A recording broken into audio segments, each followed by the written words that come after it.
Good afternoon. Let me do a quick readout from the President's Pakistan meeting this morning. President Obama met for nearly 2 hours with his national security team on Afghanistan and Pakistan. At the beginning of the meeting, President Obama and Secretary Clinton reaffirmed the great debt that the administration and the American people owe to Richard Holbrooke, and noted the extraordinary expressions of respect for Ambassador Holbrooke's life demonstrate the legacy that he's built over 50 years of service to his country. Both General Petraeus and Ambassador Eikenberry noted that many Afghans had expressed their condolences to Ambassador Holbrooke's family to them over the course of the past day.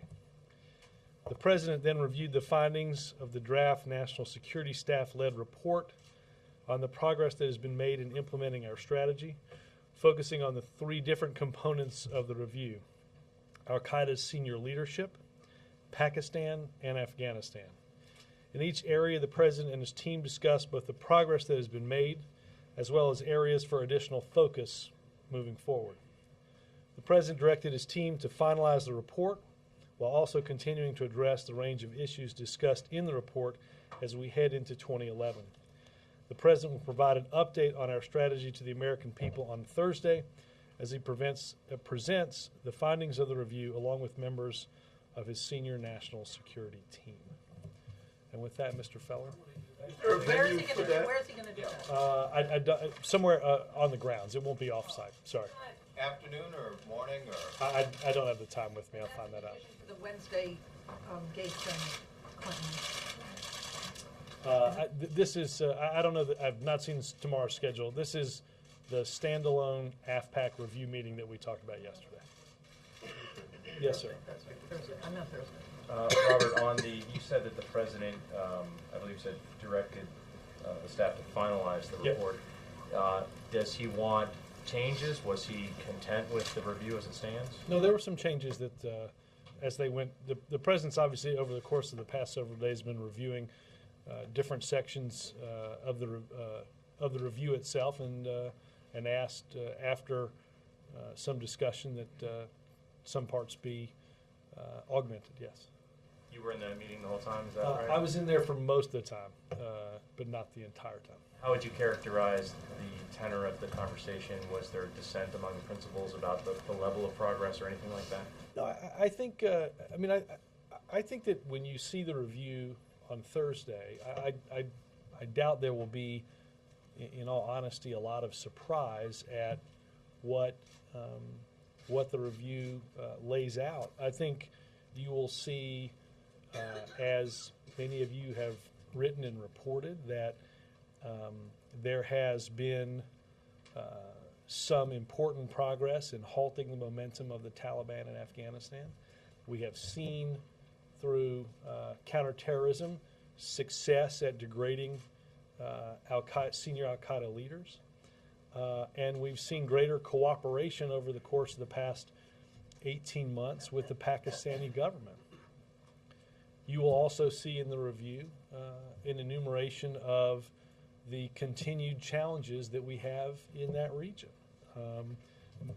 They will focus on a few different areas, but clearly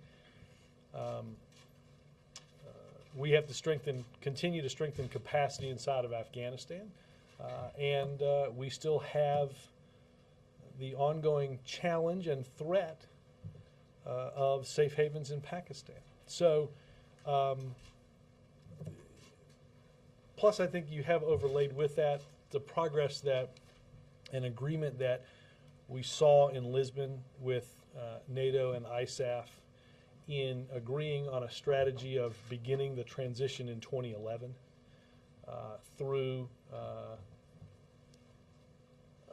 2014, where Afghans will take full responsibility for their nation and for their security. So I think that's a tenor of what you'll see tomorrow. Again, a lot of that has been, a decent amount of that you guys have covered and reported over the past several months. And I think this was an opportunity for the national security team to evaluate the progress and identify further challenges a little slightly more than a year after the president laid down a different strategy late last year. So see tomorrow, you mean Thursday, right? Thursday, I'm sorry. Tomorrow got me all confused.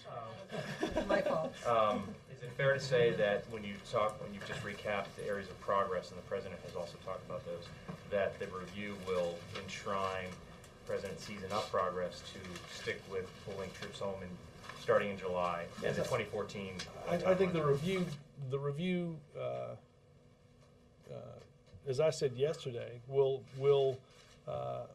say that we are, again, we're making progress and we still have many challenges. That's not to say, but that the view is that our transition can and should begin, conditions-based transition of our added forces in July 2011, just as NATO also came to the conclusion of beginning to transfer some security in different regions and parts of the country at the beginning of next year.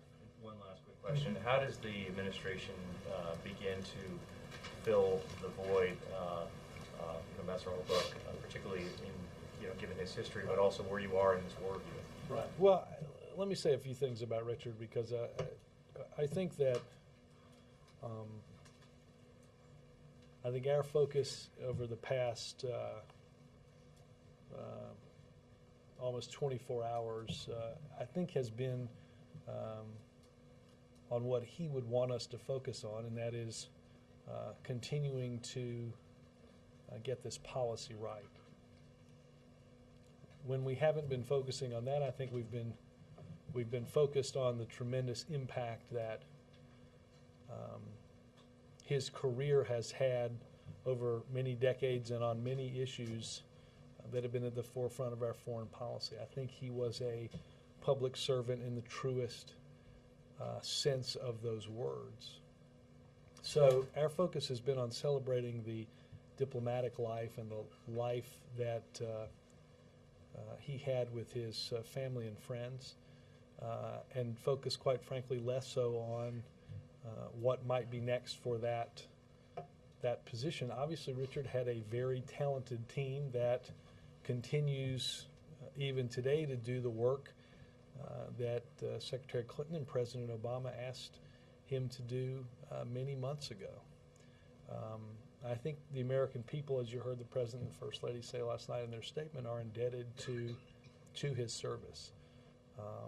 And their thoughts and prayers and our thoughts and prayers are with his family. Does he attend a service for him? I think scheduling is checking on when that might be. I don't know if that's been announced since the last time I heard this morning, but so I don't have the answer to that yet. Thanks, Robert. Yes, sir. Staying with Ambassador Holbrook for a moment, it's been reported that his final words were, "You've got to stop this war in Afghanistan." What do you make of that? Well, Alistair, I would point you to, and I think you should all check what P.J. Crowley said at the top of his briefing today. PJ has talked to a number of people that were in the room or familiar with the situation, and I think it's emblematic of the fact that Richard was always focused on the task at hand. But I think if you look at that transcript, you'll see there's a little back and forth as the medical staff is trying to get him to calm down and relax at some point. And he's saying that he's worried about Afghanistan and Pakistan. And the doctor says, well, let us focus on this. And he said, okay, great, you end the war in Afghanistan. So again, I point you to PJ on this because he's done some checking around on that. And if I could just change tracks, is the president, to talk about the tax package, is the president willing to discuss any change in the estate tax with the House to secure the backing of House Democrats? Well, also I'd point you to, I think we answered something similar to this yesterday. We believe that the test vote in the Senate last night, the procedural vote, demonstrates the broad bipartisan support that the agreement enjoys, not just in the Senate, but with the American people. And that we believe that what the Senate will pass, we hope today, will be the framework for what is taken up and agreed quickly by the House of Representatives. Jake? The region of Afghanistan and Pakistan is obviously so complicated and so important to this administration that appointing somebody of the nature of Richard Holbrooke to a lot of foreign policy experts made sense because he was well known, he'd been doing it for decades. Can you talk at all about who you think could replace him, or do you think it's just going to be a career foreign service person? Or? I will say this, Jake, I don't know if those discussions have begun at state. There were no discussions of that in the meeting this morning, and I have not heard discussions amongst the team here at the White House on that. Our focus, obviously, as I said a moment ago, is on completing the review that Richard had been a big part of, and to celebrate the life that he lived. I think in many ways, and I think anybody would disagree, that the cliche would be you've got big shoes to fill. I think it's probably a safer thing to say that Ambassador Holbrooke is, as the president said, a giant in foreign policy and is not is irreplaceable. That is not to say that there won't be somebody that the president picks. I think Richard possessed some very unique qualities. His experience went back to the conflict in Vietnam. All of you know of the role that he played in bringing peace to the war-torn regions of Bosnia. So, in many ways, he was a unique figure in American foreign policy. And one senior administration official said that one of the reasons so many people thought of him sometimes as a pain is because he would find a friction point in a meeting and he would charge right for it, bringing up whatever conflict there was, and that might have been lacking at today's meeting since he was not there. Was there anybody to serve that role? Well, again, the process that concluded today on the review is a 2-month process. So I think the notion that vast arguments would break out at that point in the process, the interagency process, is probably not what the administration official had in mind. I do think it's fair to say, and I think, look, it's why you want somebody of that experience level and that stature, and you know, you want somebody who will bore down on the problems and the challenges that you face. I think that was certainly one of the things that Richard did.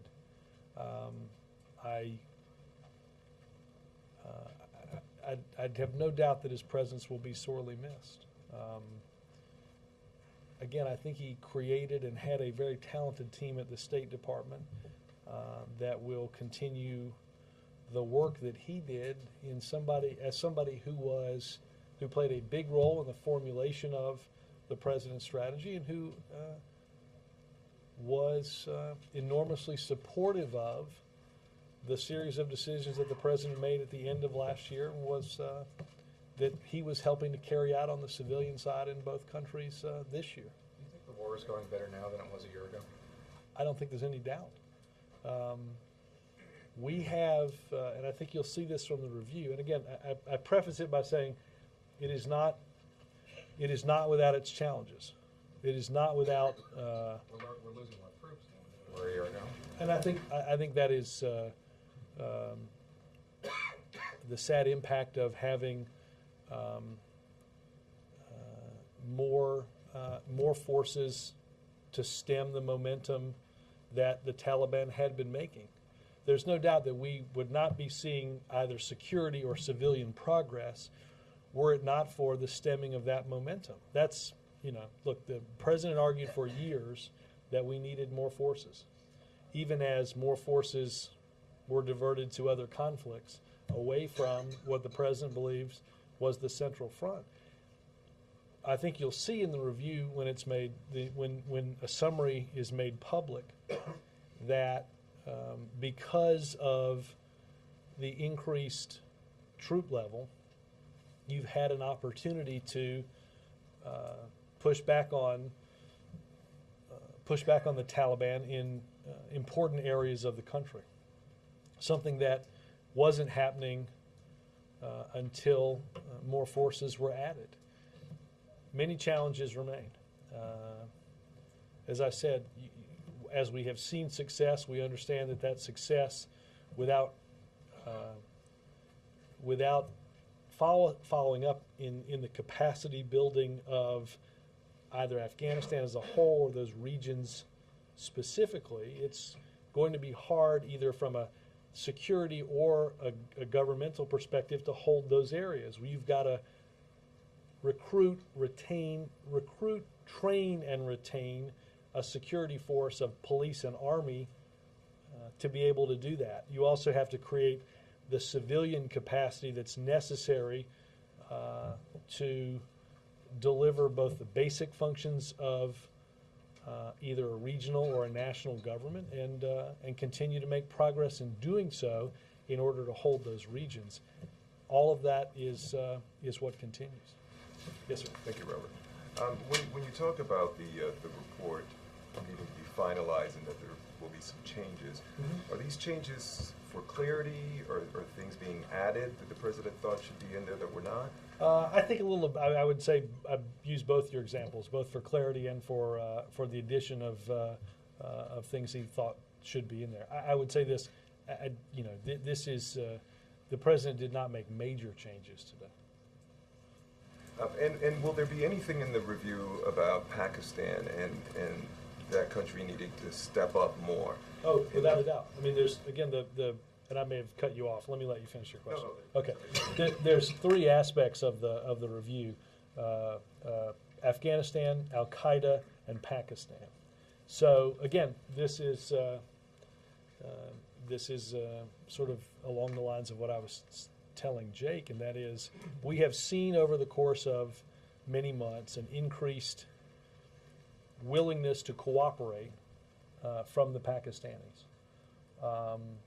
But as you saw in both, you'll see in this review and in reports that have been sent up, I think early fall, late last summer, that there are things that we still need Pakistan to continue to cooperate with us more on and continue to do in order to prevent further safe havens from impacting the progress that ultimately can be made in Afghanistan. And will that be laid out in a blunt way? Is there blunt language being used about what Pakistan Well, I mean, I needs think to do? we're clear. We're certainly clear and with our partners in Pakistan on this, and I think it will be clear again in the document that as we've seen greater cooperation, our challenges there remain. And on the tax cuts, the president yesterday, when he came out here to the briefing room, talked about, I believe, making phone calls to some of these House Democrats. Yep. Has he been able to sway any minds there, those who have not been supportive of this, have changed their minds? I will simply say that I think the president's had some good conversations, and I think we are on a path toward getting this agreement through the House and ultimately to the president's desk to ensure that middle-class families don't see their taxes go up on the 1st of January. And will he continue making more calls today? Yep. Yes, sir. Do we expect anything in the report that is made public or that he enunciates on Thursday to point to any change in the beginning of a troop withdrawal scheduled next July? No, I think we are on course for the July 2011 date, based on the conditions as you've always heard the president say. And will he indicate how large or small that withdrawal is likely to be? No, again, I think that's something that he will, with the Secretary of Defense and with commanders on the ground, work through as we approach that date. Basically, what you're telegraphing and what has been suggested for weeks is that there's progress being made, so don't worry about everything. It's all moving ahead. No, maybe you misunderstood the word challenge that I used a couple of half dozen times. No, if I can, I think you have seen in areas dealing with each of the three aspects of the report. The momentum with the stopping and stemming some of the momentum of the Taliban, increased cooperation with the Pakistanis, and the degradation of senior al-Qaeda leadership. Progress on all three of those fronts with challenges, small and great, that continue. Nobody expected that we would come out at a year into this and say, good news, all's well, and we can pack up. That's not what. That's not what's. You also haven't heard anybody say that there's been major progress on perhaps the biggest issue, the one that was apparently on Holbrook's last words, and that is dealing with the sanctuary which al-Qaeda has in Pakistan. Well, Bill, that was one of the things that I outlined earlier that will be that remains one of our central challenges. There's, without a doubt, safe haven in Pakistan by a whole series of people makes security and progress in Afghanistan more challenging. That there's absolutely no doubt about that. I think you'll see that in the review when the review is released, just as I think you've seen that again reported, I think, many places before the review. A couple issues on the Hill. Don't ask, don't tell. The House is introducing a standalone bill today. Does the President believe that perhaps a standalone bill is the best way to get this policy repealed legislatively? Well, Mike, I think that the President believes that the best way to change this policy is through a legislative vehicle. As you've heard me say, as you've heard Secretary Gates as recently as his coming back from his trip to Afghanistan, that his strong belief is that the policy will change one of two ways, either through the court system or through Congress. His preferred and our preferred method is to do this legislatively through Congress. And it's our hope. You saw a vote late last week, 57 senators support repeal. There were some absences and things like that. I think it's safe, you can without a doubt say that a number far exceeding a majority is supportive of the repeal of that policy as you'd seen previously in the House. And I think we have a strong chance to change that policy before Congress leaves the end of this year.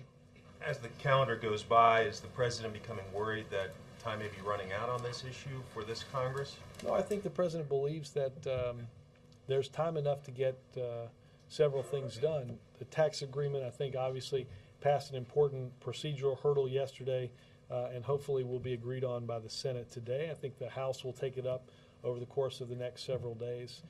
I think the Senate's likely to move to consideration of the ratification of the New START treaty, which is also a strong and important priority of the President. Does the White House have a strong opinion about omnibus versus a continuing resolution? And I've heard back and forth on a bunch of different things, but obviously one of the things that has to be done before Congress leaves is how we're going to pay for the operation of government going forward.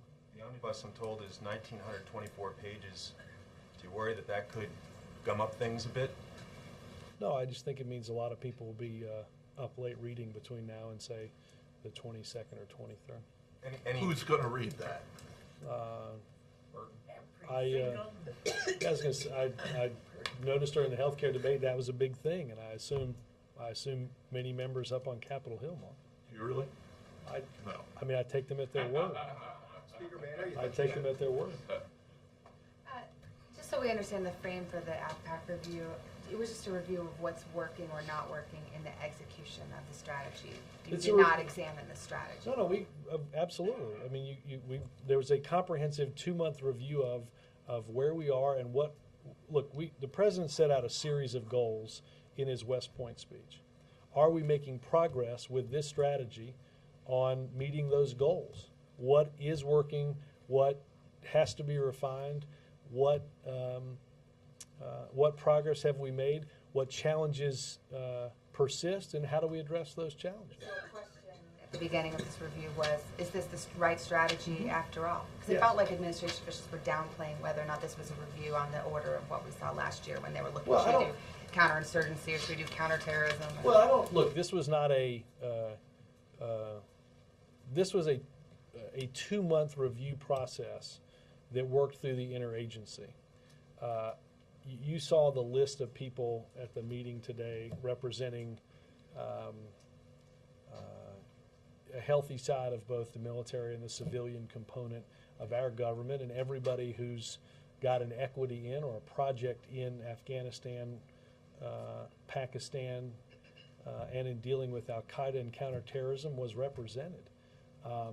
There weren't 13 3-hour meetings with the president because, and I think it's important to understand that, you know, the president had these meetings last year ending or culminating in the announcement of the strategy and the speech at West Point.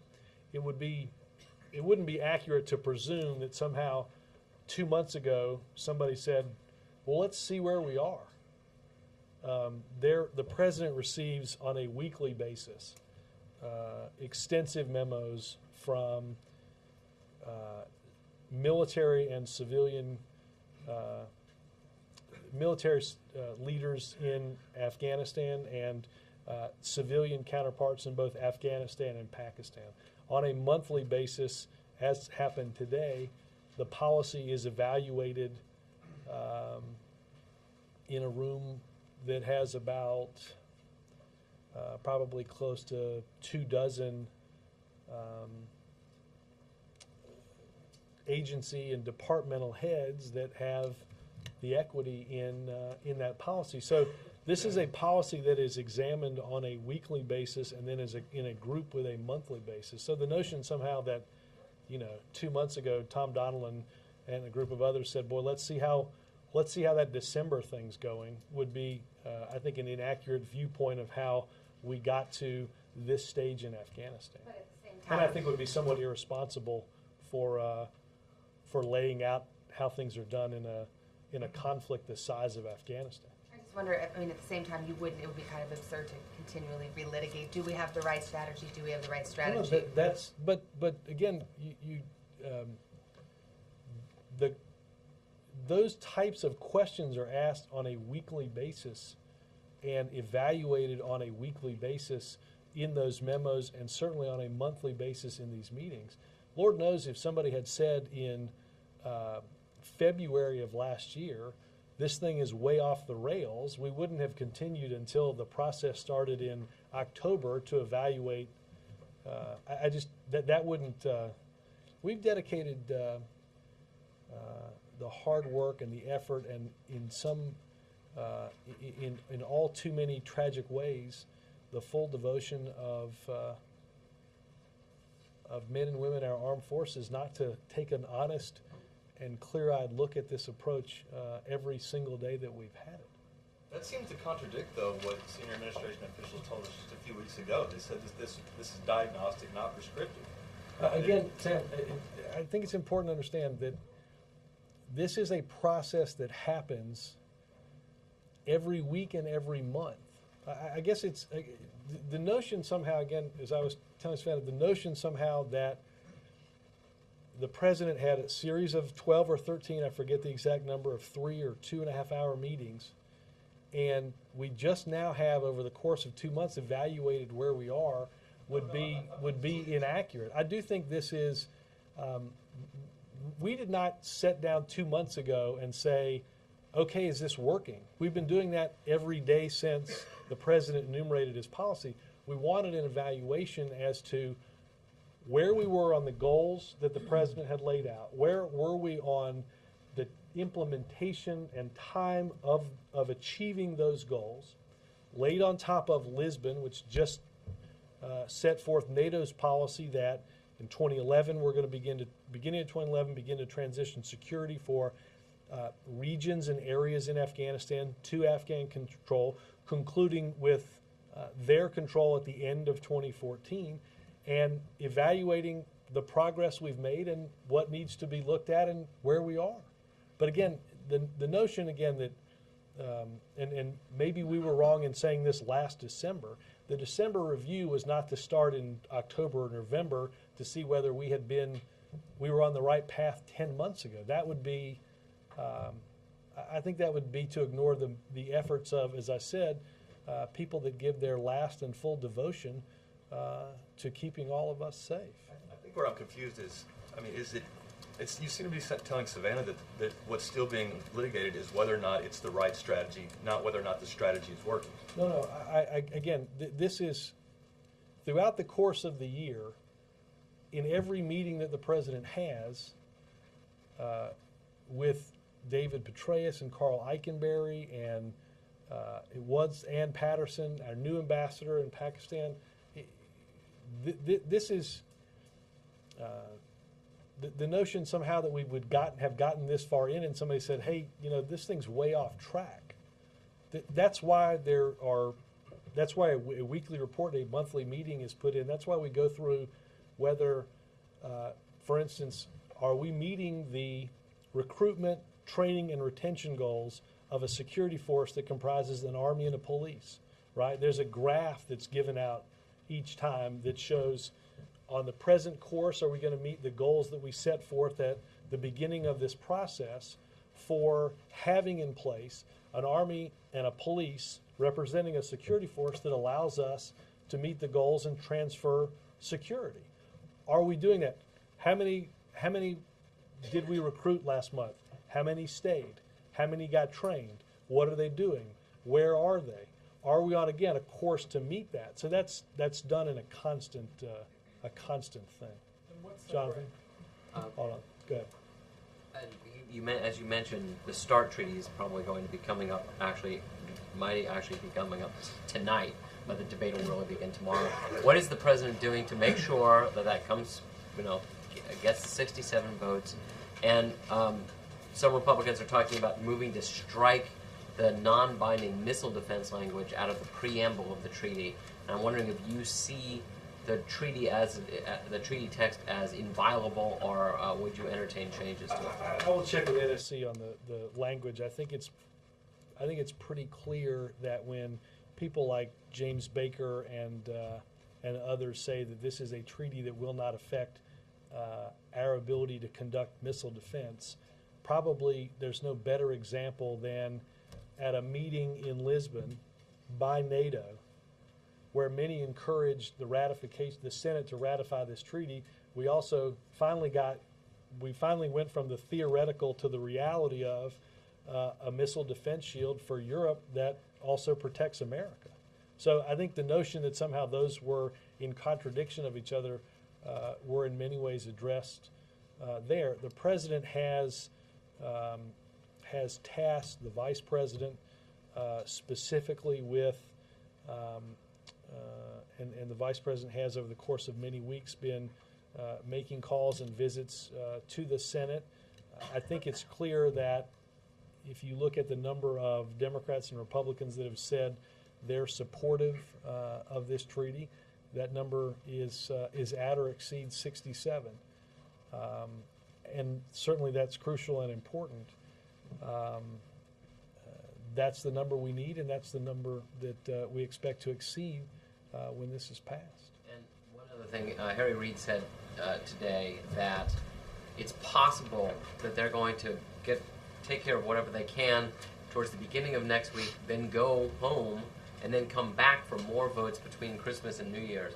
Would the president cut short his holiday for that? I'm not familiar with that statement, so let me check with folks on that. Roger. Yeah, on the CEO summit tomorrow, of the names that Can I just say, I want to say that I'll say this for like the 83rd time. Whenever 3 or more people get into a room, summits generally happen in Iceland and involve trench coats and nice hats. But this is a working group. Right, I know 3 people have a beer in the Rose Garden, and all of a sudden there's like a cable chyron of all this stuff. So go ahead. The CEO working group.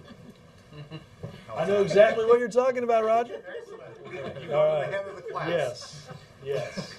I know there's probably somebody at Bloomberg right now scurrying to find different letters to plug in lieu of summit. Okay. There's a couple of repeats CEOs GE, for example, Dow Chemical, PepsiCo. Are we going to see new faces there tomorrow? Well, I think that, look, this obviously is part of an ongoing discussion and working arrangement that the president has had with CEOs over the course of many months, whether we've had them in for Roosevelt Room discussions, whether he's had them in for lunch or dinner. I think some of the nation's largest employers, many of them haven't changed their CEOs. So obviously there's some continuity to people that you've seen before, but I think you'll also see people that have also not spent a lot of time here. The president wants to hear from them about what they see in the road ahead for the economy and ideas that they have on continuing our economic recovery. And will he make any appeal? There's a lot of cash sitting aside. The president's mentioned, you mentioned. Will he make an appeal to them to spend some of that? Well, I think the president will want to have a discussion about what steps. I think whether it's something like the business expensing or the research and experimentation tax credit continuity that are important certainty for business, and the president will want to know, just as they'll want to know what steps we're taking to ensure that those tax credits are there, that what steps are they going to take as they see an economy get stronger and as demand picks up, how they're going to structure and invest. Is it morning or afternoon tomorrow, or what? I think he goes over in the morning, but I think he's over there for a bit of time tomorrow. A related question. He met with Warren Buffett and Bill and Melinda Gates today. Part of the meeting was their program to get wealthy to put some of their wealth toward programs and stuff. Did the three of them, by any chance, ask the president to do any pledging on his own? I don't know. I mean, obviously the president. Well, I think it's pretty clear that the president is not quite in quite in the billionaires league of what do you do with your money. Obviously the president has.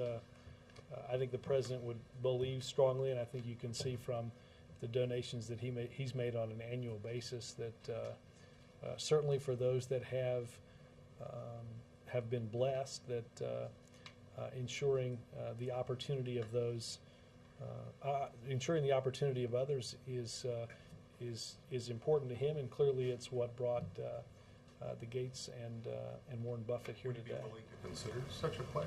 Well, again, I think he's. I don't think he's, like I said, quite at the income club that of those other two, but I know that his charitable donations are something that are tremendously important. Did they discuss the tax debate at all?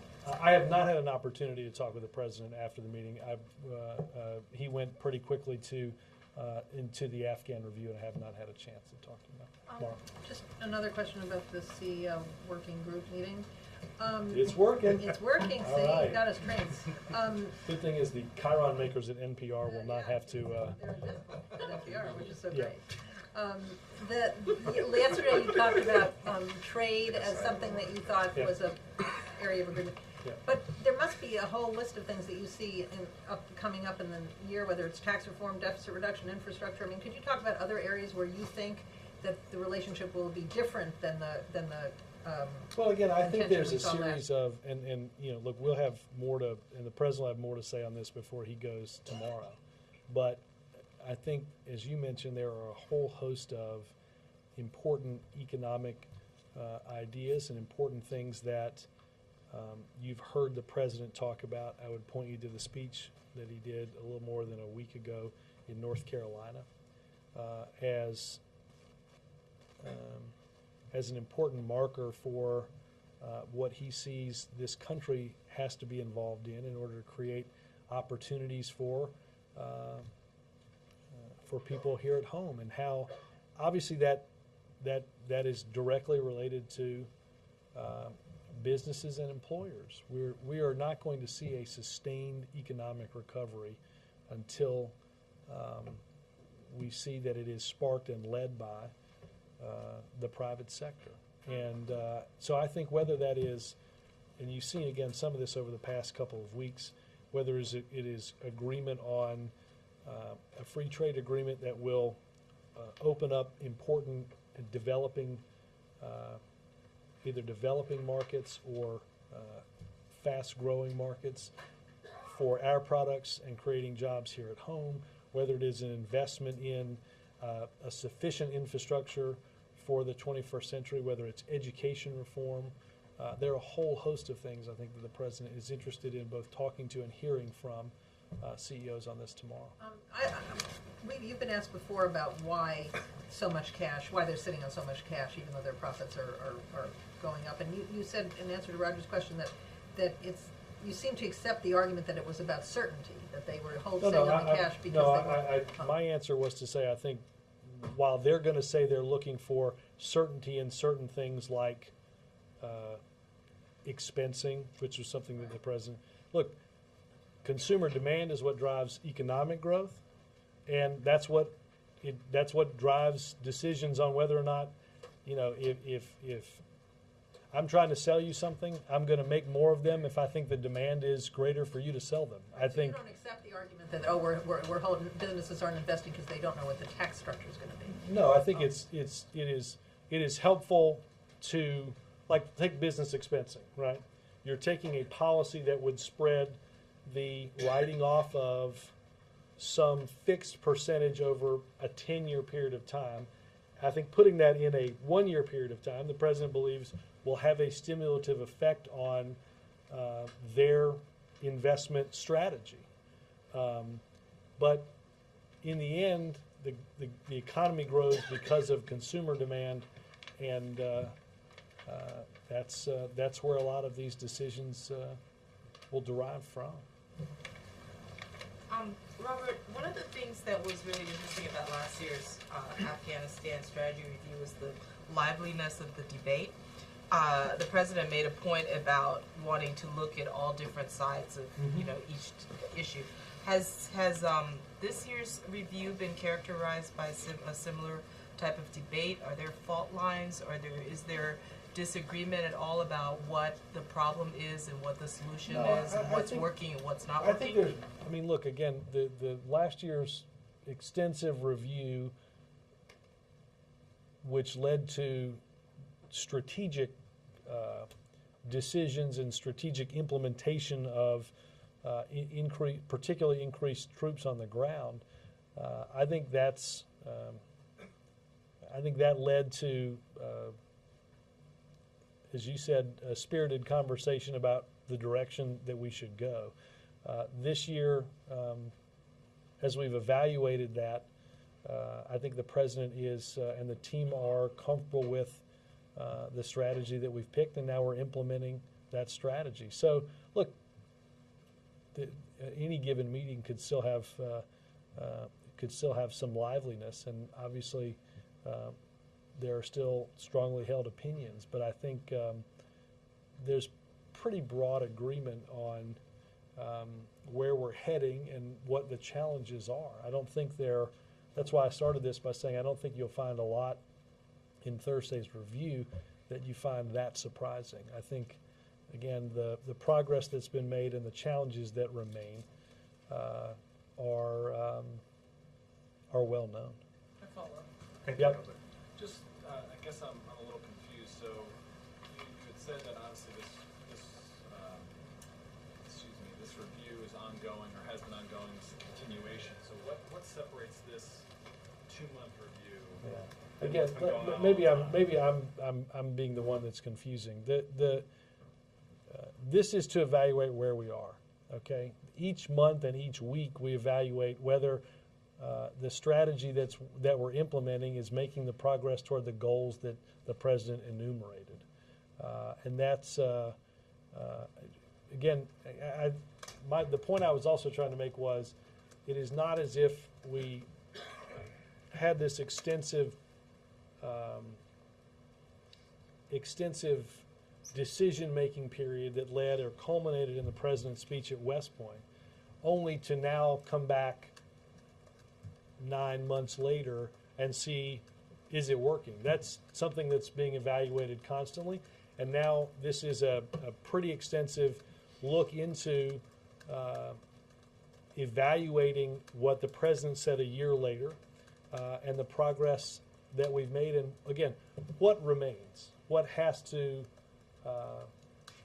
what larger questions do we have to drill down even further on? And how do we evaluate?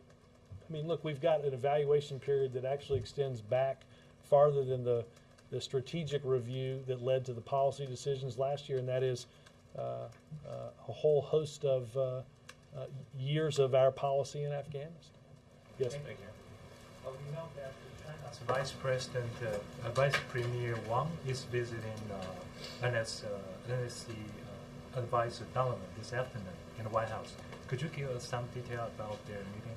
Well, obviously, I don't want to get too deep into what might be said before the meeting, but I think it is clear that, I mean, obviously we have invited the Chinese to for a state visit in January. So obviously that is something that is always on the docket. We have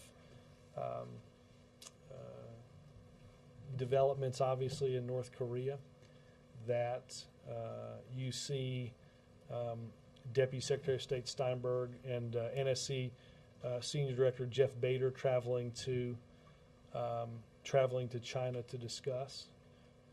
So, I think a whole host of foreign policy and economic concerns will be on the docket. When will the state visit the date being set? I think we're hoping to announce that in the next couple of days. Robert, Yes, ma'am. as the president, what's the president's sense of the dynamics in the House as the tax legislation would move over there? He sounded more optimistic when he came in here last night after the Senate vote. And is it still the case that you in no way want that package opened up and changed in any way so that it would have to go back to the Senate? Well, I think the framework that the framework that the president introduced a little more than a week ago has, as you heard others say, has been changed to add the energy tax credits that were important to the president, a number of Democrats. So I think that the Senate's going to pass that, and that's going to be the basis of which the House takes up that legislation. Obviously, we think it's also the basis for what will become the agreement that the president will sign. Look, I continue to say that the president, as you heard, and said at this podium just yesterday, understands the frustration that that members have in not being able to simply extend the tax cuts permanently for middle-class Americans. But we didn't have the votes to do that in the Senate, and that's what led us to need to come up with something that didn't impact middle-class Americans with a tax increase on the 1st of January. But is that, how does the vote look now in the House? Is the president still reaching out individually to members? Yeah, the president will continue to make calls, and I think the president believes. Look, I think if you look at events over the past 48 hours,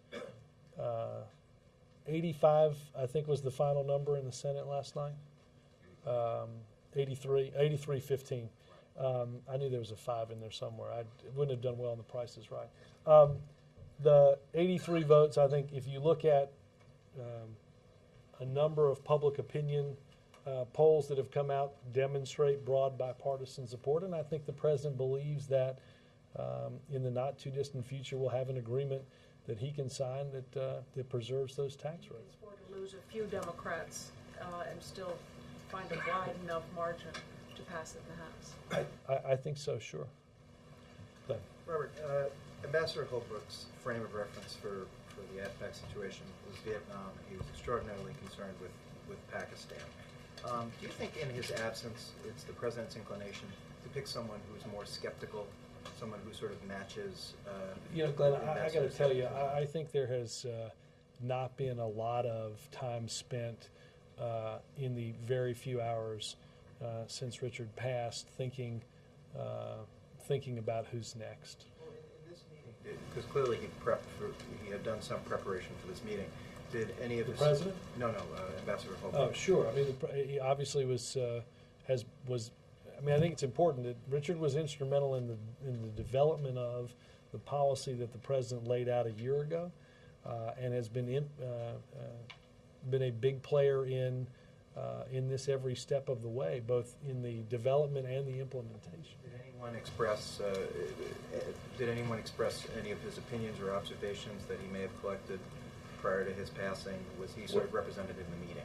Well, I mean, look, I think again, I think the challenges that we have are well known and well documented to you and to the many people from a policymaking perspective that are in that room. Secretary Clinton certainly foremost among them from the State Department. Again, I don't think we've spent a lot of time here working through who will occupy that position next. But the larger issue isn't necessarily about personnel. The larger issue is you described a process today that seems to have gone fairly harmoniously. And you can say many things about Ambassador Holbrooke, but harmony was not his first priority. Look, and don't misunderstand me. Harmony's not what has led all of these meetings, or it's not the intended outcome. The intended outcome is to get the policy right. If one has to break a few eggs in order to make the omelet, people get that. That's happened certainly at every step of the way, and I think you mentioned Pakistan. Pakistan was a long point of discussion in the meeting today. I don't have any doubt that Richard's views were well represented on that score. Margaret. Thanks. I had a few brief questions about the Thursday review. Can you tell us how many pages it will be? Can you rule out that it would call for, or that the president would call for, sending any additional troops either to Afghanistan or anyone else as a result of the policy? The document does not call for any additional force changes. I think the document, as I said, will show that we're on track for July 2011. Obviously, the president asked for some changes in the document today, so in terms of the number of pages, I don't know. Obviously, there's going to be there's two versions of this. There will be an executive summary that we'll put out publicly, and then obviously there's a top secret and classified version that has been constructed as well. In terms of the Al-Qaeda part of the strategy, beyond dealing with Pakistan and Afghanistan, will it deal with a QAP? Will it deal with Yemen? And can you give us some foreshadowing? Not that I'm aware of. Again, our focus on this was best I'll double check, but I think this is focused only on Afghanistan and Pakistan. And then, are we looking beyond the president's statement on Thursday at any kind of a speech that's remotely akin to West Point, where he broadly and in depth addresses the American people about a year after the speech, or did he basically do that in Afghanistan when he was there last week? No, I think. I mean, look, I think there's no doubt that how the public views our efforts, I think anyone would admit to you, is important in the overall effort in these two countries. I think you'll hear. I think you'll hear the president lay out extensively his thoughts on where we are, and then, as I said, some of the senior policymakers will be in here to take some of your questions around that. So I don't see that there'll be a West Point type speech, but I think an extensive discussion of where we are is certainly what you'll see on Thursday. Yes, sir. Shifting gears, tax cuts are not the only thing that expire on December 31st. The Build America Bonds program does as well. Over the summer, the National Conference of Mayors and League of Cities has set its so essential to them that in its absence, they're now warning of potentially up to 500,000 layoffs at the state and local level, and withdrawing these subsidies for municipal bonds, that they're really concerned of the impact it would have. Why didn't the White House fight more for the extension of the Build America Bonds program? There were a lot of things that the president wanted to see that aren't in this agreement. Obviously, the Build America bonds and other things are things that the president believes are important. Obviously, I think there are there are a series of budgetary concerns that are at a state and local level that I'm not entirely sure all of that is a result of or could be remedied with Build America bonds. But obviously, it's an important investment that the president and the team put in the Recovery Act. And look, there are things that we'd like to see extended that just aren't in this agreement. If states like Illinois and California that are particularly in dire straits came with their tin cup in hand with the White House agreed to, maybe is there another bailout for the states in the works? Is that something you'd consider? I'm not aware that there has been a bailout for the states that was previous to your question through today. these subsidies which are in effect. I don't think investing in infrastructure is. Maybe I'm misunderstanding the premise of your question, but I don't think paying down on a municipal rate for a bond to invest in infrastructure is a bailout. I mean, that's how we build schools. I don't think that when we build schools we consider that a bailout. Bill?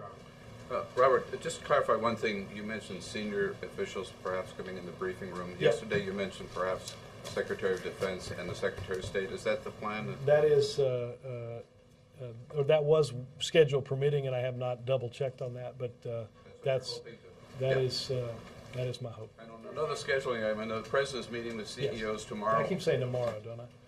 Yeah, Thursday. I'm sorry. Thursday. Tomorrow got me so. But tomorrow he is. Tomorrow's AFPAC summit. Tomorrow he's meeting with the CEOs, that working group, right? Come on, guy. I know it's been like 45 minutes, but come on, that was pretty good. Go ahead, Bill. I'm sorry. My question is, on Friday, he is meeting Friday afternoon with a group of labor leaders. Yes. Can you tell us what that meeting is about and who will be attending? And is that a summit?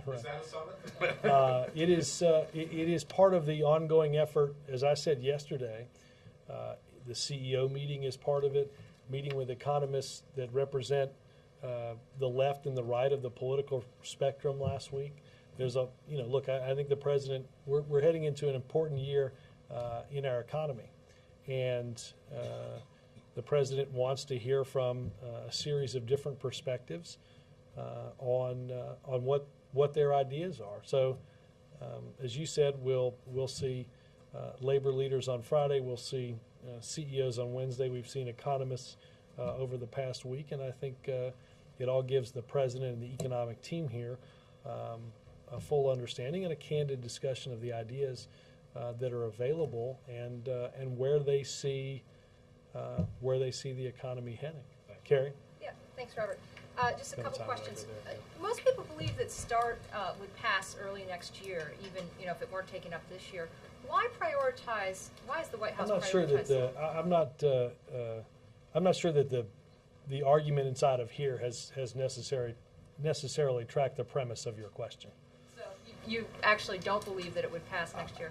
I know this. The president would like to, because more than 67, the number needed for ratification, have said this year that they supported. I don't know why you'd put off till next year what the president believes we can get done this year. Okay, one more question. The Commandant of the Marine Corps, General Amos, has spoken out a couple times, out of the context of hearings where his opinion is asked for within, congressional hearing. That's one thing. But just off the cuff to reporters, again today spoke about lifting the ban being too distracting. And he said, quote unquote, "I don't want to lose any Marines to distraction. I don't want to have any Marines that I'm visiting at Bethesda with no legs." Is the president worried about? Is the president? Sorry. That's all right. No, that's a fine. little technical glitch I over thought I there. was about to get hit by something. That's something Yeah. I was worried about. Is the president worried about having the commandant of the Marine Corps, who's his appointee, Mhm. sort of constantly raising opposition to his own stated belief that the policy needs to be changed and would actually, increase Well- national security, not decrease it? I think that the president's views and the chairman of the Joint Chiefs' views and the Secretary of Defense's views are fairly well known. I think the president, as the commander in chief, has a strong viewpoint.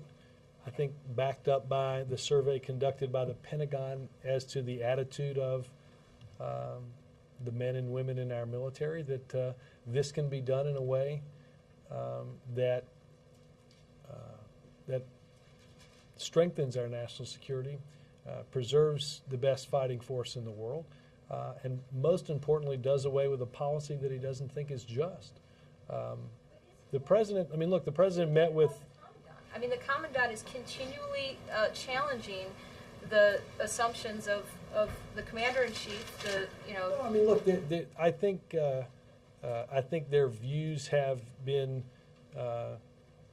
I think their views are very well known, just as the commander-in-chief's views are very well known. I think if you look at the commander-in-chief, the head of the Pentagon, and the head of the chair of the Joint Chiefs, you'll find unanimity in the belief that it's time to do away with this policy, and that's exactly what the president is working to do. I think what's also important is the Senate has clearly taken the views of all of these players into account, and last week, as I said, well north of a majority of those people said it was time to end this policy. So I think that's what we're on the verge of doing. I'll go to Tommy, and I'll go here, and then I'll head back. Thanks, Robert. I just have one question and one follow-up from yesterday. First, does the White House have any reaction to reports of conflicts of interest regarding the judge who struck down the health care law? I'm sorry, say the first part again. Does the White House have any reaction to reports of conflicts of interest regarding the judge? I don't have any reaction particularly on that. I think if you look, there was a lot of commentary on yesterday's ruling. I think it is important to get a couple of points of perspective. 11 cases challenging the constitutionality of some portion of the health care bill have been dismissed. 2 federal courts have actually upheld the constitutionality of the very provision that another court ruled differently on yesterday. And as I said, 115 miles apart, 2 judges in the same Commonwealth came to different conclusions. I think if you really look at the ruling, the thing that I'm struck by is, quite honestly, the narrowness of the ruling based on the petition that the Attorney General made. The Attorney General, and I think, to be clear, the Attorney General wanted the entire piece of legislation based on proving what he thought was one segment of the bill unconstitutional, that the whole bill would be struck down. The judge actually, despite the lack of a severability clause in the larger legislation, severed his ruling on the mandate away from the rest of the legislation. The practical impact, because the only thing the judge dealt with was one aspect of the legislation to be implemented in 2014, there's no practical impact at all as states move forward in implementing the decision or implementing the law that Congress passed and the President signed. So I think... Sounds like you're saying it could have been worse. Do you think that the fact that it could have been worse means that the conflict of interest is just statute of carrots? I don't have, Tommy, anything with me on what you asked me about the conflict. I think what I'm struck by is less that it could have been worse, but just how narrow it was. And again, we talked a little bit about this yesterday, but a lot of coverage happened for just 2 weeks. Not a lot of coverage happened for something 2 weeks ago where a judge in a different district in the same Commonwealth ruled and upheld the constitutionality of the very same provision that a judge ruled differently on yesterday. What I think that means is that this is some aspect of this is going to wind its way through the legal process as states move forward and as the judge explicitly let the states move forward on dealing with the law that Congress passed. I think I think the notion somehow that there's some historic crack in this is not held up by what the judge actually ruled on. Well, Yes, sir. I just wanted to follow on the Haiti question from yesterday. Did you get? They've got somebody looking. I think, if I'm not mistaken, I think what Senator Leahy is head of the Foreign Operations Subcommittee for Appropriations was discussing something about as we've evaluated the election. I don't have anything. Yeah. Yes, sir. Yeah, thanks, Robert. No, right behind you. Oh, Yeah. Thanks a lot, Robert. Just returning to Afghanistan. In the last 6 months, the president has lost his top U.S. commander in Afghanistan with the resignation of General McChrystal, and now with the passing of Ambassador Holbrooke, he's lost his top U.S. envoy to the country. And I just wanted you to weigh in how big these losses are to the war effort, or in your view, in the president's view, is the war effort, the strategy for dealing with Afghanistan bigger than any one person? Oh, it of course is bigger than any one person. Obviously, Richard had, as I said earlier, a set of experiences that made him crucial and important to this effort. General McChrystal has been replaced by General Petraeus, and I think you'd be hard pressed to see how that has negatively impacted the effort. Obviously, we miss his presence today, and we will no doubt miss his presence in the future. I think the Secretary of State, his staff that remains, and many of the ambassadors that he has come into contact with, and some of whom he has shaped over his 5 decades in diplomatic service, will help lead the effort to continue to make progress on the civilian side and to make progress on Afghanistan and Pakistan. Thanks, guys.